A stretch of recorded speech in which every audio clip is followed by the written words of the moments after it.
What's up, guys? Welcome back to another Dank Doggo ProRevenge. So our revenge today is from you/Mikey B. You fire me for talking about unionizing, I'll spill all your dirty secrets. Well, I like the way this sounds because, as they say, revenge is sweet.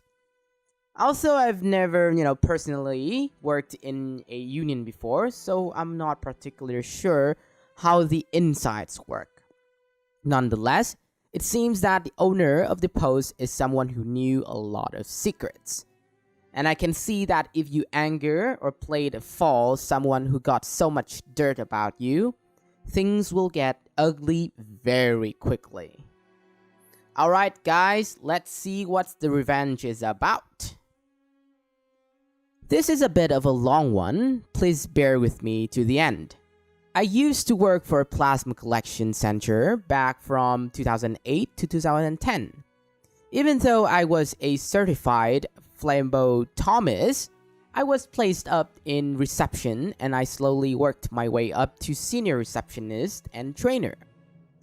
I was also training for quality control and was known for keeping detailed notes of issues that were in need of fixing/training, which I would forward onto management.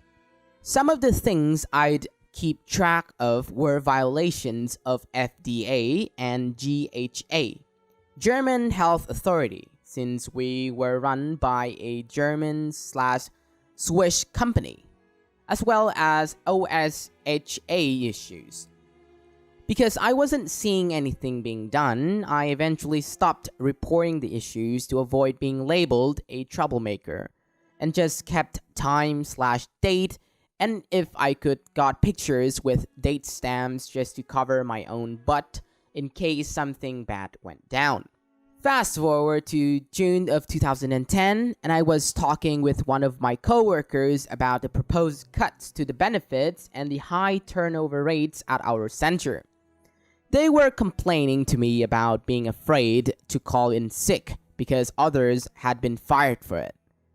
And I mentioned that they were putting donors in danger by us being sick, since we weren't allowed to wear face masks unless we were in the back in the donor area, and even then, it was clear face shields to prevent getting hit if someone, quote, leaked on us.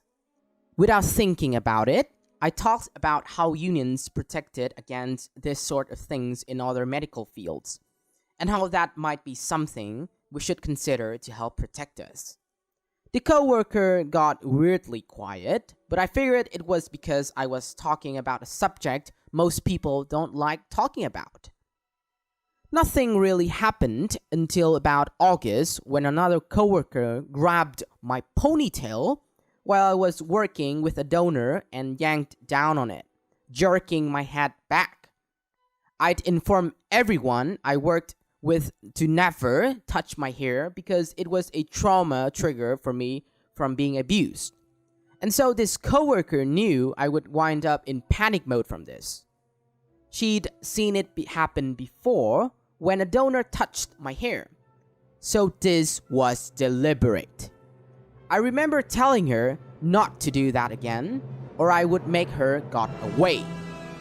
She of course walked up and yanked my hair even harder, and I hit her. The supervisors went into damage control mode as I fled the area, still in a panic response, and one of them cornered me and demanded I write down what happened because I had assaulted someone on the property. I wrote down my side as well as told them to check security footage since the camera was aimed right at the booth I was working at and had clear view of the events. Turns out everyone else told an entirely different and creepily similar story than what I told. And the footage couldn't be found even though less than half an hour had passed. I was fired for assault less than an hour later and escorted off the premises after being given 5 minutes to clear out my locker and get my belongings. So, on to the revenge. which two-pronged. My partner was there on that day and saw what happened and tried to offer the write-up what he saw, but was denied. So the next time he went in, he wound up being screened by the co-workers who yanked my hair, who didn't even get a write-up for assaulting me, and asked her loudly enough that the whole reception area could hear. "So how's those 50 shekels of silver, Judas? Was it worth it?"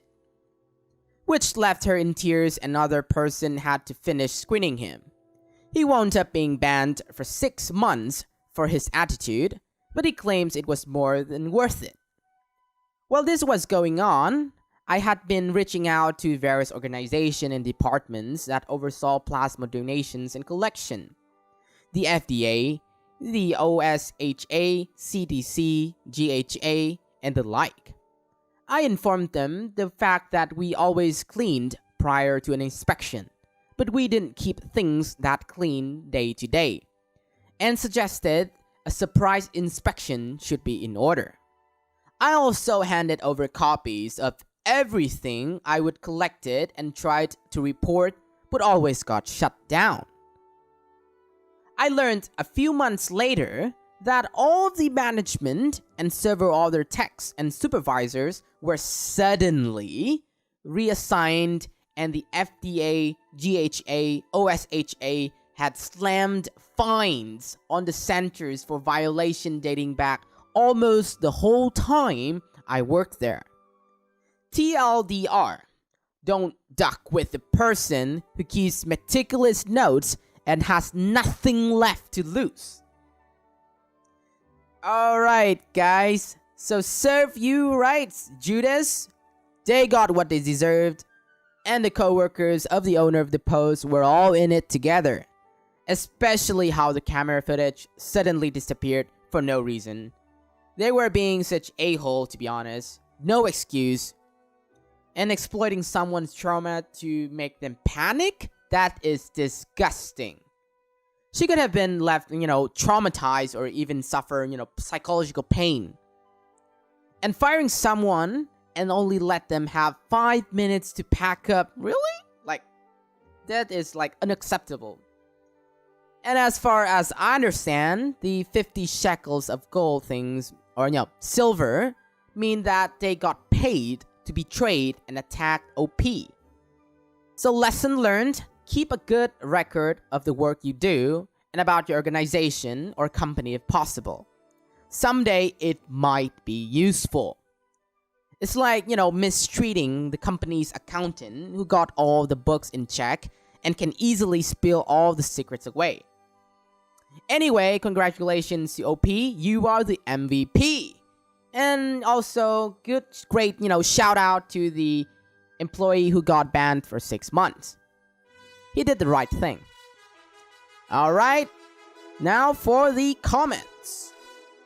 Insert cool name here commented, "That's what happens when you try to screw over your employees while running a not so trustworthy business." Agreed. A lot of mafias back in the day were also running, shady business, but at least they were in it together as a family, String Free replied that don't do 2 a-hole things at the same time. You got that right. User Butterfly Eyes added, never half-assed 2 things, whole-ass 1 thing. U/Roselman said, I've read it before and I'll repeat it. You can be a-hole or a crook, but don't try to be both. User Gronificator asked that, my heart skipped a bit when you mentioned the trauma and abuse and someone literally using that to hurt you. I'm so glad you got back at them. However, I don't quite understand. Why did this particular coworker want to duck with you? How does it connect with the talk of unionizing? U/Skidmore 101 replied, it sounds like the hair pulling was a coordinated attack to get OP to fight back so that they could fire her for assault. as firing for attempting to unionize is a huge no-no and will result in a lawsuit and sanctions. Yeah, I also agree with that, and it does seem that they do it together on this one. U/Rose Gold 88 said, "Nice. Makes me wish I was a better note keeper. Sorry about that abuse though, that's really messed up. Hope it's gotten better for you." Exactly what I said, guys. Try to keep some leverage for yourself just in case. And we have the final comments by Sky Guy McFly. Very interesting name. He shared that, "I spent 3 years in the plasma center business myself. The center management and quality management were in cahoots to do everything with as little effort as possible for maximum donor output. It was ridiculously exhausting for employees, and they would punish those who called them out. I will never work at one again. The extra cash from being donor, however, is nice perk."